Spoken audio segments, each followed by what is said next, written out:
Hello, everyone, and welcome to a brand new episode of the RubberGum Anime Podcast, where my friend August is the rubber and I am the gum, and it's been a while, hasn't it? Keep It's saying to me, Rob.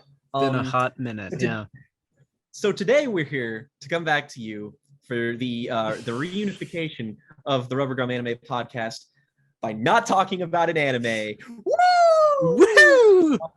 We have come back mainly because August has been swamped with work because of college, because that's just how life goes. I've been rather busy myself, and frankly, between the limited free time we have in the real world and the already insane amount of time we put into the podcast, it has just been really hard for us to be able to do this. However, summer is now around the corner. We have been talking about what we've been wanting to do when we come back for, I guess, an unofficial season 2 of the RubberGum Anime Podcast, and what we have had on our minds for a while now, actually, because August is an expert in it. If you've watched some previous videos of ours or the podcast, you may know that not too long ago, August actually dropped a pretty sizable video that was regarding a Super Sentai series that he's particularly fond of. And ever since then, we've had a discussion between the two of us of like, we need to give this a shot of talking about this on the podcast, just because it's not anime. It's anime in every sense, in the fact that it is only not animated. It checks every other box, as you will soon let you know. Tokusatsu is very much live action anime is the best way I could put it. And since between the two of us, there's also a huge disparity. The fact that August is mega familiar with Super Sentai shit. Me, I am a complete fucking noob. I know next to nothing about this other than the things this has immediately influenced. Like, I didn't grow up watching Power Rangers. I didn't grow up and this wasn't something I sought out. It was just anime and things that were kind of related to this sort of tangentially. But this was, for me, the first venture into this little world that I have ever taken in. So we don't really have anything else to talk about other than the main course. So August, what the fuck is up with Super Sentai, and what season are we covering? So, first, Super Sentai, a brief introduction. Series has been around for 46 years and strong, which is insane. It's an anthology show based around just various teams with a particular motif, and from there, they were colorful spandex fight monsters, giant robots. Basically, if you've seen Power Rangers, it's a very similar concept. The early, I'd say, genesis for Power Rangers was a much more kid-friendly Saturday morning cartoon-oriented version of the show, because I'd say Sentai is maybe a hair darker. That's not to say it's some grim, dark, brooding shit, because it's still people in colorful spandex, but it's a very differently toned series. It's got its own distinct tone, its own kind of style of humor that's very, very Japanese in places. So last year was the 45th anniversary, and that was an anniversary series called Kikai Sentai Zenkaiger, which is a show I've seen some of. I enjoyed it, but I figured it wouldn't be a right thing to start with, because it's an anniversary show. It requires some greater familiarity. So what we are discussing instead is the 46th iteration of the show, that being AVATARO Sentai Donbrothers. A bit about Donbrothers. So I figured we should talk about this mostly because of head writer Toshiki Inoue, who is notorious in the world of tokusatsu for his very particular writing style. He loves to just go about subverting tropes in very brazen ways. He loves human interpersonal drama. He's very much his own presence. He's done quite a bit for Kamen Rider, writing shows like Kamen Rider Agito, Kamen Rider Faiz, Kamen Rider Kiva, the bad half of Kamen Rider Hibiki. But notably, he broke into the world of tokusatsu with a little show called Shojin Sentai Jetman. So We had And that is video on. and that's the show I've done a video on.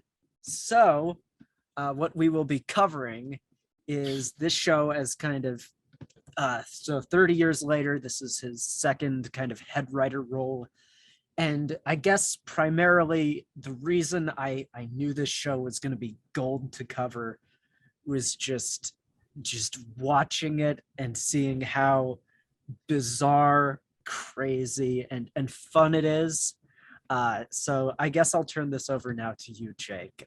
What were your initial impressions going in? How did you know of?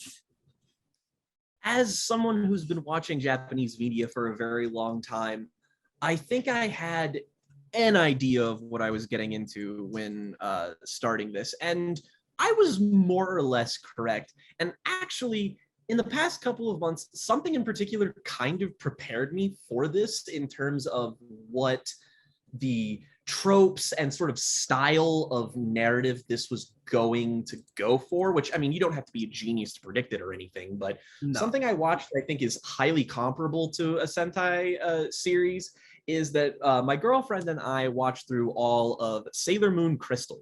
Oh, yes, and absolutely. that is something that retroactively, as I was watching through Donbrothers, I was like, yeah, I can definitely tell how the head writer definitely came away from like that being sort of derivative and then their sort of own spin on it. There's lots of differences, but overall in the sense of like the team aspect of the narrative coming together, all of the different characters like representing different things, having their own unique power sets and stuff. It's like, I would say it's like a solid precursor to what shonen would become like many, many, many years down the line. It's like that, but with like a little bit more Western hero's journey shit thrown in there.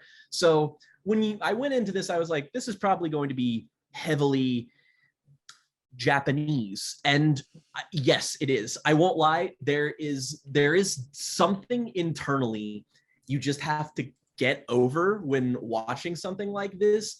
And just because there's a dissonance in your head of where you're looking at all these things and like all of these editing choices, the stylistic choices, the acting, the writing, it's exactly like anime, like exactly like it. And seeing real people and having like this tangibility that anime just does not have is inherently just kind of weird. But once you kind of get into its groove, I think there's a lot to notice and a lot to appreciate and a lot to have fun with. And I mean, I don't actually know even what August thinks about this particular part of the show that we've watched. Like, we haven't really discussed it in depth as to what our actual thoughts are. But at least from my impression, the first 10 episodes that are out right now, I think there's actually technically 11, but we're covering the first 10 in like a chunk here, is that I enjoyed this heavily for a couple of reasons that I didn't expect to. I think an interesting thing that hop on is actually the technical side of things, just because oh my gosh, there's a lot of it. I mean, this is very stylistically, I mean, it's just a lot. I would say that the camera movement in this is comparable to like, there's so many like snap zooms and whip pans, and like this is a super active thing. It's like they constantly have to sort of make up for the fact that they lack the vibrancy and fluidity of animation. So in that stead, they kind of have to rely on the basic fundamentals of filmmaking with really, really sharp editing. Like, all of these episodes are paced lightning fast. All of the fight scenes are very heavily choreographed, and to my surprise, very well choreographed for the most part. There's like, the way I think the camera moves through these fight scenes is also like I'm thinking of the fight between Don Momotaro and Noto, which is in like episode 7, I think, maybe episode 8, where the camera just like sweeps through the two fighting and then like doubles back in on them. That was a drone shot, and I was like, whoa, holy shit, that was actually really well executed. That was, I think they do another moment like that in episode 10 when like they would just kind of like zoom out, like when one character like screams "Y" or something. Oh, it's really, yeah. I love that shit. And it's really like expressive and creative. Another thing that's really heavily incorporated into the show is the usage of special effects, which is probably the only aspect of the technicals of the show that I would say is relatively inconsistent. But even then, it's kind of like, it's like, and the costumes too are like, they're really fake and like plasticky looking. Like the costumes for the villain characters are actually like for the most part pretty impressive, and even for the heroes too, like they have various different like form changes and like weapons and what have you, and it's hilarious how like the little guns that they have for the thing, it's just like it literally just looks like a Nerf gun that you would buy at Walmart. It's so funny how like they have all this like advanced weaponry and like cool shit, and they just get out this little thing that they turn a little plastic gear on. It's really cute. But there are moments where the 3D effects, there's lots of like, it's kind of like how in VR you see like a lot of like translucent hologram shit over things. Oh, yeah, yeah. That can vary in quality, but there's sometimes when the 3D animation looks really good, like when there's like a transformation into like one of the robot motherfuckers. Oh, like, that and the really look badass. oh, the mech. I think it's let me look up what the mech is called, because I know there's like another one that like I think he turns into like a train or something. Oh yeah. In one of the early episodes, Oh yeah, just, like, Donz and Kaio, the fucking that looks awesome. That's dope. Dope as fuck. Yeah, the Tokuger altar looks dope. There's the dinosaurs that are just there for like no reason, and it's just like the only reason I was able to take that in stride is because I know Power Rangers Dino Thunder is a thing that exists. Otherwise, I would have just been like, "What the? Where did that fucking T-Rex come from?" Here's the funny thing: that's actually from a newer season called Ryu Soldier, which is another dinosaur themed show, and that is the let's see, it is the Ryu Soldier altar. Far be it from me to complain about usage of dinosaurs and things, though. Yeah. It's very funny, though. There are two of the transformations that are always in 3D, which is the Pink Ranger and the Black Ranger. I know they're not actually called Rangers, but this is the easiest way for you to remember this shit, because there's a lot of names. I think most people say Sentai Ranger anyways, so I think Sentai Ranger. You're fine. Yeah, like the pink dude is like, he's just like really tall. Like he like does a little stretchy Photoshop effect. Oh yeah, that's awesome. So cute. And then there's my favorite, which is the Black Ranger, who like very much comes onto the scene. He's got like bangs in front. He's got this like long black jacket. And it's like you can see the anime version of him in your head as soon as he walks on screen. And I like immediately he's just like, hey, and I was like, oh, look at this Shadow the Hedgehog looking motherfucker. And then he transforms and he's like literally Shadow the Hedgehog. Like it's fucking insane. Like it's the exact same like big head body kind of character style thing. Like he's supposed to be like a dog, but like it just like looks like the Sonic character design style. And it's just a really funny contrast to have like the cool character that wears black, and then he just he fucking turns into that thing. Oh, it turns into a little puppy dog. It's so funny. I love the hell out of that dynamic. And even when these look like really plasticky and whatnot, they're still kind of like incorporated into the environment to the point where they still look like they have a presence. I would compare it highly to Bong Joon-ho's movie The Host, which uses CG for the monster in that movie, which is not like overtly impressive looking CG, but the camera work and the lighting and the attention to detail on it is so good that it makes it feel like weighty. And that's sort of the feeling that you get here from these guys. And they have like other suits that like just make them into other things. So there's a lot of like variety in the powers and like the moves they use. And what I will say is I do like how in some close-up shots they have that like physical puppet for Kiji brother, which looks so good. That's like a really awesome looking suit. Seamless. Like it'll cut to the back of a shot and it'll just be like he's just like right there. It'll just see like his shoulder or whatever, and it's just like, oh, okay, that's a good way of making that feel together. So it's a lot more like it's simultaneously as like almost kind of tacky looking, but still very polished in a way I didn't really expect, but like it works. And the filmmaking behind it is really, really solid. And the fight choreography is super impressive, like specifically with the characters who know how to fight. oh god, I'm blanking on all of their names. Red Ranger guy who always Taro shows up. Momoy. I Yeah, have all of their names up on the wiki right now. thank So God. if you need help, I Momoy, can.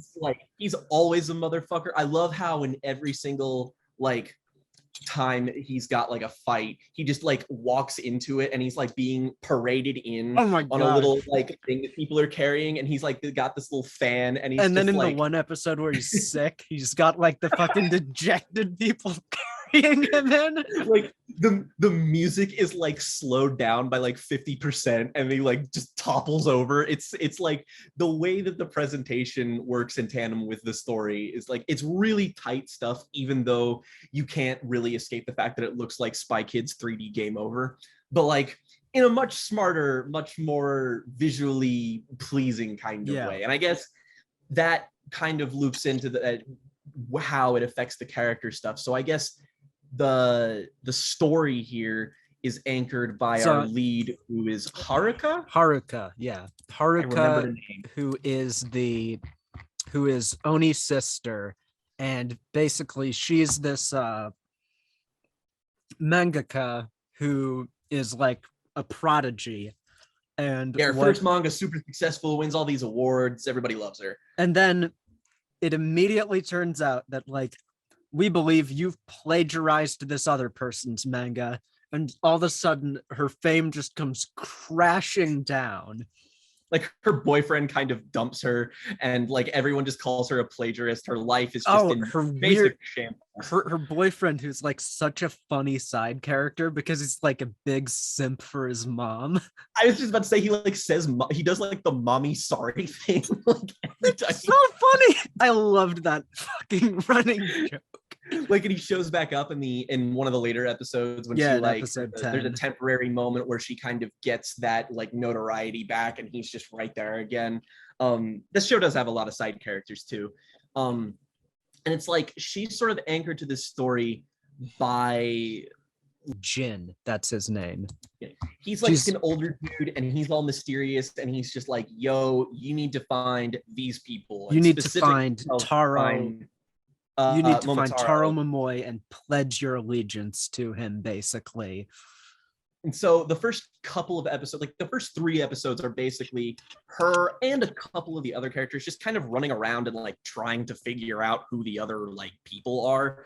And it's a little like scrambled, and you sort of get a sense of the character dynamics. You have her, you have Shinichi.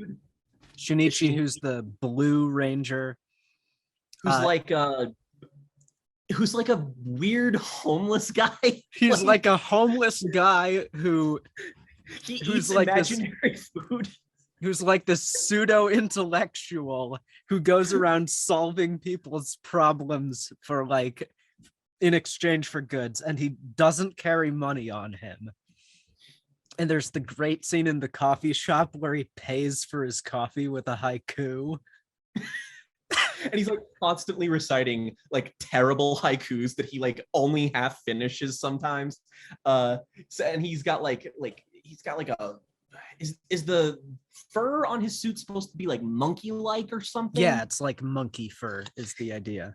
Because he's themed after a monkey. Then we have the pink guy who Tsuyoshi. Tsuyoshi. He is the show's premier wife guy. He is like a businessman, which I think is actually interesting. It's because I kind of expected all of these characters to be like, you know, Japanese teenagers. Because a little younger. That's always what these people are. But it's like there's like one, and everybody else is like at least in their early 20s. Like one character was had a fiance, and we have the Pink Ranger who's married to a woman and is a businessman, and then there's like, you know, a guy who has a full-time job, and fucking one who's wanted fugitive, the Shadow the Hedgehog motherfucker. Yeah, that's Shadow. That's Tsubasa. Yes. Who also has like, we don't fully know what's going on with him yet. It's just that he can't be with the woman he loves yet. And we don't but notably this woman is also identical looking to Tsuyoshi's wife. Yes, which I don't know what the hell's going on with that, but that was something that they somewhat like bonded over in one of the later episodes. And then there is Red Ranger guy who is like Yeah, we've got maybe Taro. He's maybe the most interestingly characterized of all of them, of being like he's so like good at everything and simultaneously like super autistic.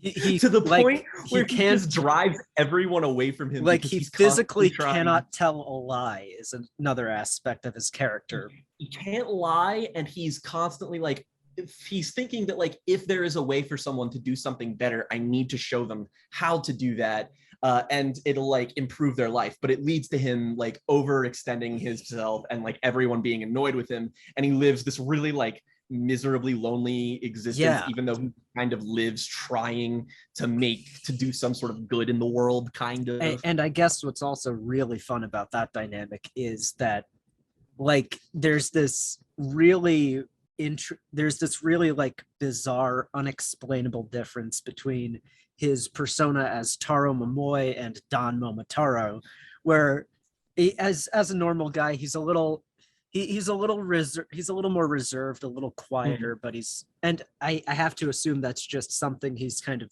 learned by virtue of having to grow up the way he has. Yeah. And but when he's kind of Taro, when he's Don Momotaro, he all of a sudden just kind of drops all barriers and becomes this fucking lunatic. And it's he's awesome. Carried in by a bunch of little like servant people to each battle, and he's like talking about how this is all like a performance, a show. Yeah. And he gets on the battlefield and just fucking wastes everyone in a way that like it really, now that you point out that it's the same writer as Jetman, and he really likes to do these subversive things, taking the character who you would most often interpret to be the lead character as like the strong leader type character who does most of the work and is the most competent, and he is that, but it also means that is aspect of his personality in this show is actively a hindrance to everyone else, because he does most of the fighting. Nobody else can get stronger, and he is trying to fight his teammates so that they can get stronger, but the power gap between them is too wide. So they're constantly really frustrated by him being this really like OP guy who just comes in and does all this shit. Yeah, and also what we get from that is a bit of his kind of own interpersonal troubles, where he's like, because we get that episode with him and Tsuyoshi where they're in where they have to be in a competition, and he's just like, well, just because of the way I am, I just push people away so hard that I can't find my own personal happiness. And yeah, I do really enjoy his presence as a character for that. Yeah, I do as well. Yeah, I guess kind of the de facto protagonist of the show, who I think we should get a little more into, is Haruka, because she goes to work at the cafe. Yes, she has a little maid outfit. Gets her own little maid outfit, and she works under this guy named Kaito. Yes, who is, for the first half of the show, like he is somewhat involved in what's going on. You don't really know how, but it's like you get the sense that he is certainly aware of all of this shit that most people, generally speaking, are not. Like all of the like the phenomenon that they are fighting is that people who are overcome with a specific single-minded desire are being like mutating in becoming these like monsters that they have to fight, and all of these like, little putty guys that are humans in disguise. The Anoni. Yes, as an anonymous, because there's also the video game theme to the show, which is fun little spring. That's a nice little aesthetic flourish that is not really directly related to the central conflict, but I do think that's a really fun little bit because it allows for that kineticness to the fight scenes where people are just fucking opening doors and like teleporting. That It's shit's so awesome. crazy. It's It's crazy like awesome. a game series Portal a lot. They'll like use these like little doorways thing to like just appear on another place, and like when they fight, they'll like go through one and then like come out the other side kicking and just like fuck up this dude from behind. It's really awesome the way they play with scene geometry that way. Yeah, yeah. And that's something that is kind of an intentional play on a lot of like Sentai tropes, that because a lot of older Sentai, they couldn't afford to film in like certain locations, so they would just end up fighting in a rock quarry or something. Yes, I was gonna say, even I know about that. Yeah, and this is kind of capitalizing on that aspect of it and taking that to like just this logical extreme of like, well, what if the characters can literally just open up doorways between places and go places that are more advantageous for this particular fight? Which I do like some of the tactics behind that. And the show isn't heavily focused on that. It's more just focused on that kinetic flow of it, which is really engrossing. But Yeah. Haruka, yeah, she works under Kaito, and he's kind of aloof, doesn't really say much. But then, and throughout the show, we've been getting this like mysterious figure who appears and occasionally shows up to kind of give some minor assistance to Don Momotaros. And then it's later revealed that this figure is, in fact, Kaito. He's the White Ranger. Which I would like to know, like, what was your thoughts towards that little bit? Because this is, I mean, I think it was like, it was, I definitely felt like the show was building to that, but I was still kind of surprised in just how like, I figured he would be more of a secondary presence than anything else, or just like some sort of team leader function. And for all I know, the show could really take it in that direction from here on out, just because his like actual presence hasn't been in there for very long. But like upon seeing that and upon like having him interact, I was just kind of like, oh shit, you actually kind of got me with that one. And that's kind of like the cool thing about the show thus far, is that it's pretty good at balancing what characters are like, the specific dynamics between each character. Like in all the 10 episodes we've watched, I think it's fair to say that like pretty much every possible pairing of the team members has like happened in one specific episode, where you get one person with any other given person, and you see how they kind of play off of each other.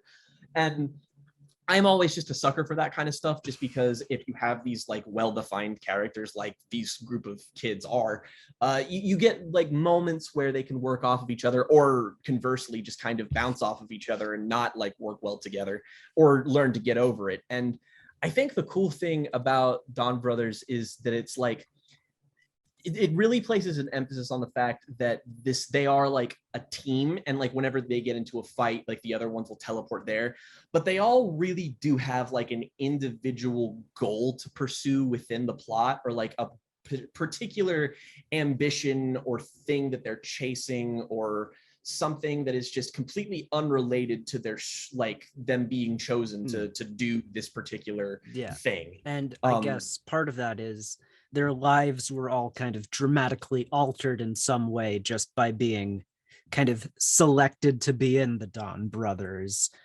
And it's kind of their own personal ambitions to overcome that, or kind of find a new place to work from that, or just whatever their individual goals are. And like even I think Tsubasa, it seems to imply that that there's some kind of greater motivation behind being selected as to why he can't see his fiance is definitely something they're getting at. There's something that like that's the thing too, is that it kind of relates to the themes of how like the people they're fighting are overwhelmed by their desire and then ultimately consumed by it. And you kind of see that conflict manifest in them a couple times. Like there's one episode where Pink Ranger guy is like, he's kind of a beta kind of dude, and he's like he knows that he has married out of his league, and he's just like constantly feeling inadequate, so he like really tries to step up and like have more of a will of his own and like just to be there, to be more supportive and everything. And then he kind of takes it too far in the wrong direction, just becomes a bit of an asshole. And then he kind of have to learn not to overcorrect in that way. Like all these characters really are constantly dealing with the fact that that single-minded desire is something that could just completely throw them off, which I just think is really smart writing. Oh yeah.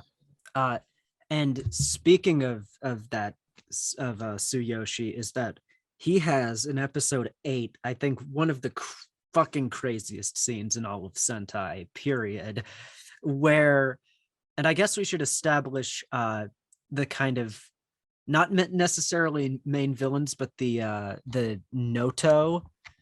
Yeah, they're like they're like mid-tier villains who you can tell are like, they serve like somebody or something, but they're like the big antagonists in the first arc of the show. Yeah, and they are these I get, they're from like a plane of existence higher than humans. Yes. And basically the human world dictates how their world functions. So they're also trying to destroy the humans overcome by greed, or their single-minded ambition, just like the Donbrothers are trying to stop them. But the difference is their method is killing these people permanently.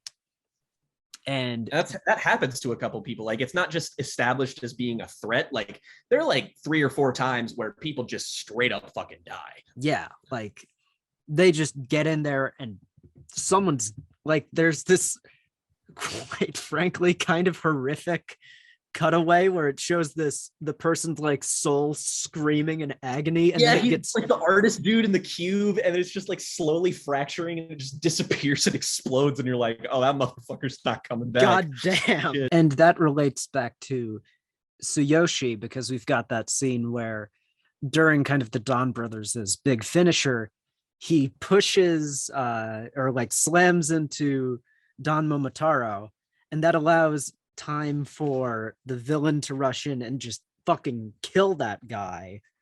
And then we later learn it was like this completely intentional act. And he's like, yep, yeah, if you're gonna fuck with my wife, you don't deserve to live. And it's like, oh shit. Oh man.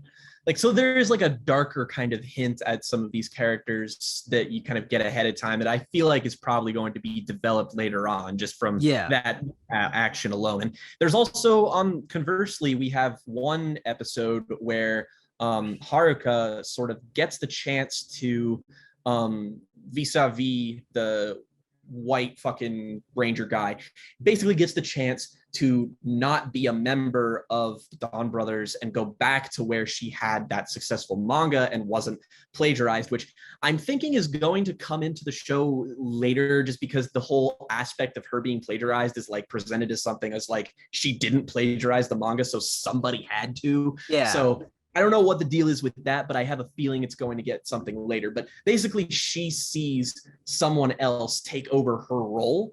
And she also sees that this person, like her, had artistic ambitions of being a photographer and a very good photographer. But because they switched places, she is being like interrogated and scrutinized for plagiarism as well. Just and because, now basically her life's work has come crashing in on her.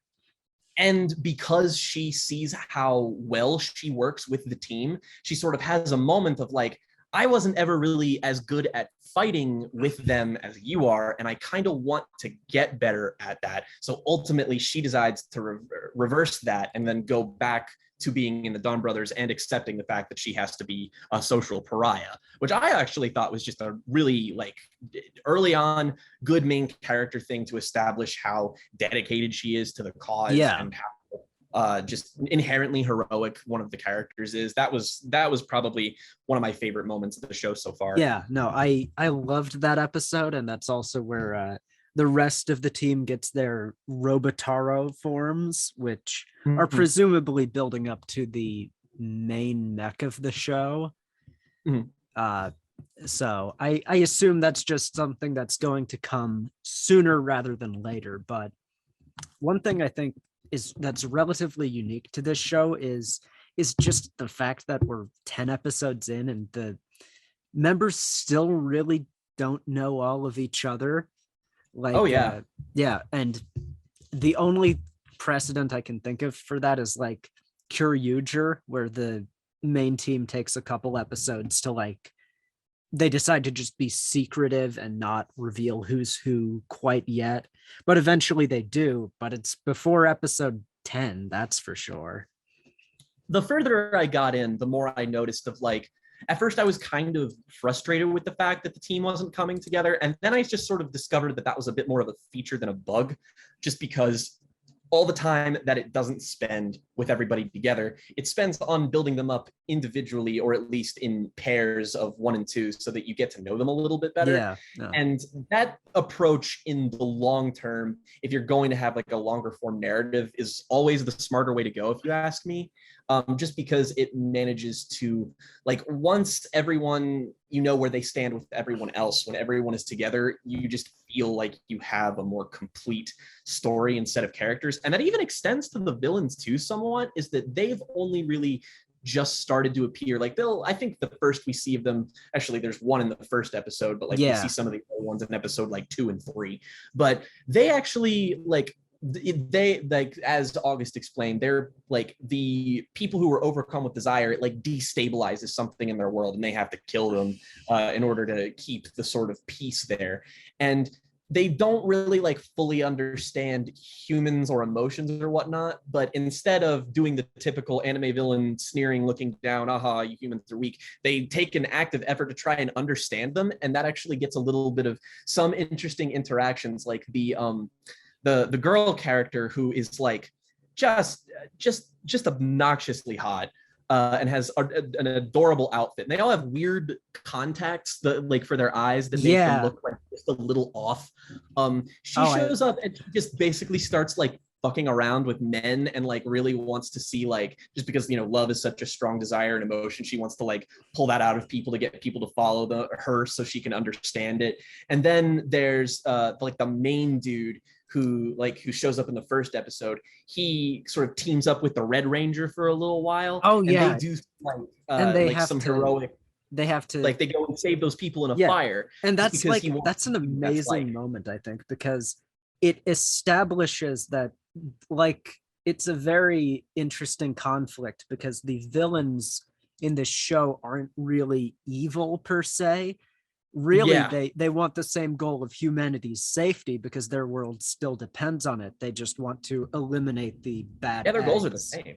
Yeah, which is really a great dynamic to have, no matter what. It gives me a little bit of hope that maybe as the show goes on, these characters will perhaps maybe not align themselves with the heroes or something, but maybe unite against whatever the common enemy ends up being, because I still feel like there's definitely something else in the show that hasn't quite. There's been a hint of what they're calling the Juto.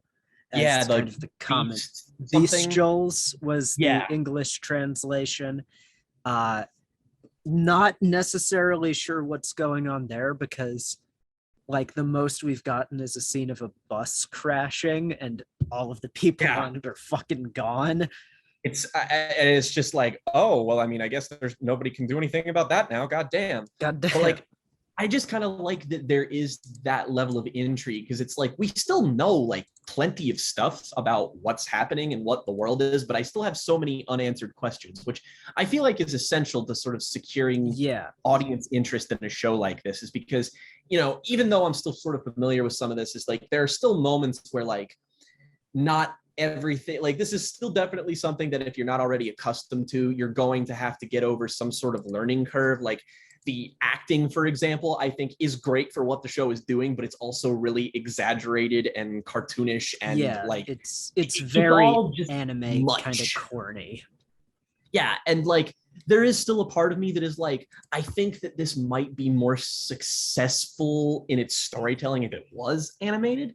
But then again, I'm also like, there is a specific appeal to watching non-animated entities do these things. There's a physicality and weight that you don't often get to it. So there is something distinctly human, something distinctly, I think that's what I like, at least what I've observed about the appeal of tokusatsu stuff is so far, is that you kind of feel the tangibility of it a bit more. The inherently your brain is just more able to get on board the emotions of the characters because they are real, actual human beings on screen. Yeah, no, that's definitely some of the appeal, and also I like the costumes a lot. They're fucking cool. A lot of the costumes kick fucking ass, and there's plenty of them too. Like there's a bunch of them. There's like different forms and stuff. Like I will admit, half the time when they started doing that shit, I was just like, I don't know where the fuck this came from, but I'm going to assume this is some kind of tokusatsu trope that I am unaware of. A lot of the monsters of the week are references back to other seasons of Super Sentai, like the teacher episode where like they have the school thing and they have that really like that weird globe head monster is a reference to I think it's 5-Man, which is like an old 80s show where like all of the characters are teachers, so that's what they're referencing. And 5-Man's theme is the planet Earth, so that's like the globe head.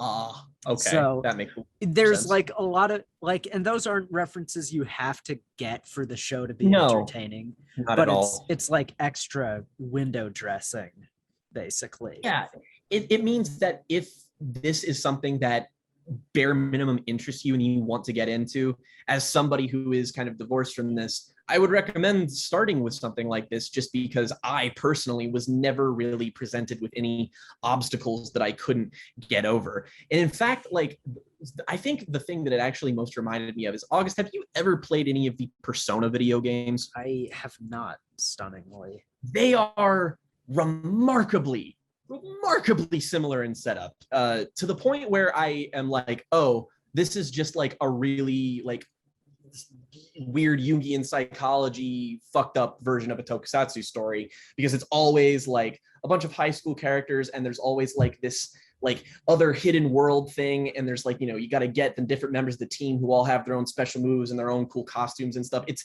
all of this. If you are somebody who really likes the Persona series, Persona 5 very specifically, if you like that whole like costume shit and that all like, you know, weird kind of, and you just want something that's ridiculously compelling, it is not that far away from that at all. Like I'm kind of like, a lot of things are making a whole lot of sense in retrospect to me. So I think it's really interesting to see how far the influence of this spreads beyond just the obvious, like, oh yeah, Power Rangers, or oh yeah, shonen anime. Yeah, no, I mean, when you've got an industry that's around for 46 years, you have to imagine that at this point, the people who initially grew up with this are now making the stuff that is influencing like 2 generations ahead of people who are growing up with this.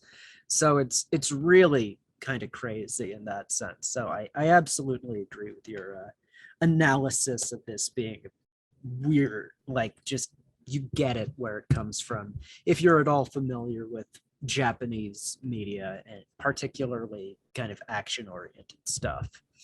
Mm-hmm. That's the cool thing that you could kind of latch onto, is that if you have experienced some kind of Japanese media that you've latched onto, is that this is so influential that once you kind of really settle into the groove here, it's not far away from something that you would deem maybe your comfort zone or something that you might be interested in. And I mean, I'm heavily enjoying it, frankly. And I think that a lot of people I know probably would if they actually gave it a shot. Like, I'm starting to understand why August has been watching things like this and made a video about Jetman, just because, and I mean, or shit, why people watch Power Rangers. It just makes a whole lot of sense. I have been like a fanatic since I was like 6. So that should definitely go to show where a lot of my DNA comes from when I say that this is definitely one of the most interesting modern Sentai shows.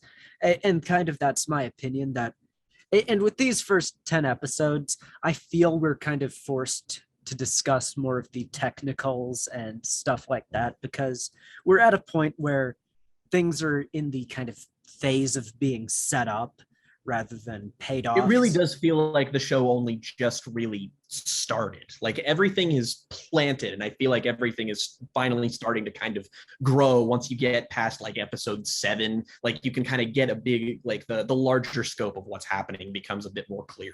Yeah, absolutely. So it's really, I think, just going to be a course of seeing if this show continues to be interesting and pay off on what it set up essentially. And I think that's, of course, going to be the big determining factor in if we continue talking about this show. If it keeps being interesting, of course we will. If it gets bad, I mean, probably will too, just because it would be interesting to discuss like expectations being shattered. Yeah, because there's a lot being set up here that I am very much feel like I am in lockstep with the writers in terms of what to expect and what is going to be developed. So I feel like with the next bunch of episodes that we'll eventually hopefully get to cover on here, we can sort of chart how this progresses. Yeah.